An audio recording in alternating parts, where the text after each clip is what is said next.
बिहार के विधानसभा चुनाव लगातार चर्चा में है। लालू परिवार और नीतीश कुमार की सीधी जंग तो है, लेकिन इस जंग में अचानक चिराग पासवान ने भी एंट्री ले ली है। बिहार चुनाव को लेकर चिराग पासवान खूब सुर्खियों में है।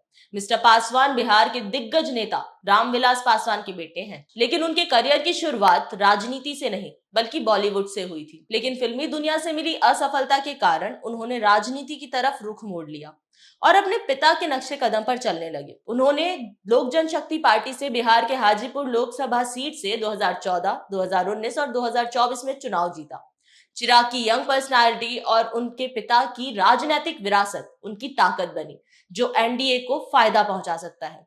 चिराग की स्ट्रैटेजी काफी क्लियर है। वो ना सिर्फ दलित लेकिन सभी वर्गों को जोड़कर आगे बढ़ना चाहते हैं। अब तक जहां भी चिराग की रैली हुई है, वहां लाखों लोगों की भीड़ उमड़ पड़ी है और ये भीड़ उनके विकास के वादों के विश्वास पर आती है। लेकिन जैसे हर सिक्के के दो पहलू होते हैं, वैसे ही चिराग की राजनीति के भी दो पहलू हैं।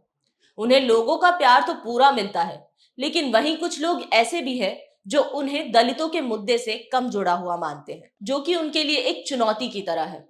ऐसे में एनडीए की सीट के बंटवारे को लेकर बीजेपी और जेडीयू के साथ तालमेल बिठाना उनके लिए जरूरी है।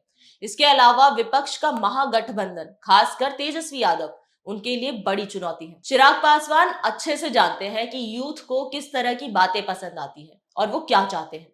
इसलिए उनका नारा बिहार फर्स्ट, बिहारी फर्स्ट इस समय काफी चर्चा में है।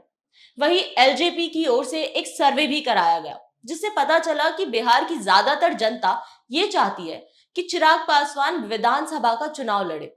और अगर इस बात पर चिराग पासवान अमल करते हैं तो इस बार का बिहार विधानसभा चुनाव लोगों के लिए काफी इंटरेस्टिंग होगा। वैसे चिराग ने इस तरफ इशारा जरूर किया है कि वो दिल्ली में ज्यादा समय के लिए नहीं रुकना चाहते। चिराग पासवान खुद कह चुके हैं, मैं बहुत लंबे समय तक अपने आप को केंद्र की राजनीति में नहीं देखता हूँ। मेरा राजनीति में आने का एकमात्र कारण बिहार और बिहारी रहे हैं। मेरा एक विजन रहा है, बिहार फर्स्ट, बिहारी फर्स्ट, और मैं चाहता हूं कि मेरा राज्य बिहार विकसित राज्य की श्रेणी में बराबरी पर आके खड़ा हो। इस बीच चिराग पासवान ने बिहार विधानसभा चुनाव में उतरने को लेकर बहुत रोचक बात कही। उन्होंने पहले तो यह कहा कि मैं बिहार से चुनाव नहीं लड़ूंगा, और फिर उसमें जोड़ा, लेकिन मैं बिहार के लिए चुनाव लड़ूंगा। जब से चिराग पासवान के बिहार विधानसभा चुनाव लड़ने की चर्चा ने जोर पकड़ा है, तभी से सियासी गलियारों में एनडीए के सीएम फेस को लेकर भी अटकलों का दौर लगातार जारी है। लेकिन इन तमाम अटकलों पर भी खुद चिराग पासवान ने विराम लगा दिया। मुख्यमंत्री पद को लेकर चिराग पासवान खुद कह चुके हैं कि बिहार में सीएम की कोई वैकेंसी नहीं है। मौजूदा सीएम नीतीश कुमार ही मुख्यमंत्री बनेंगे।